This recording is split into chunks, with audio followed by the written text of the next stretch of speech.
ဒါလေးကတော့ညီမလေးတယောက်ရဲ့9သိန်းနဲ့ပန်းစီအော်ဒါလေးပါရှင်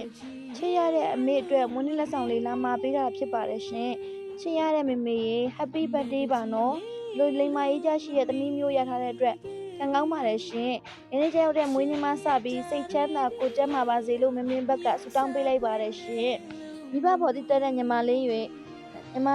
လောက်ကကြီးနဲ့အဆင်ပြေပါစေ။ပါလန်းတာလို့လာလန်းဖြောပြပါစေလို့မမင်ကဆူတောင်းပေးလိုက်ပါတယ်နော်။အခုလိုပန်းစည်းလှလေးတွေကိုမှာယူခြင်းနဲ့ဆိုရင်တော့မမင်ကိုဆက်သွယ်လို့ရပါတယ်ရှင်။အလှပန်းစည်းအဆန်ပန်းစည်းကိုမမင်ကစိတ်တိုင်းကြဝန်ဆောင်မှုပေးပါတယ်ရှင်။ညီမလေးရေအခုလိုမမကိုအားပေးတဲ့အတွက်ကျေးဇူးတင်ပါတယ်နော်။မမကလည်း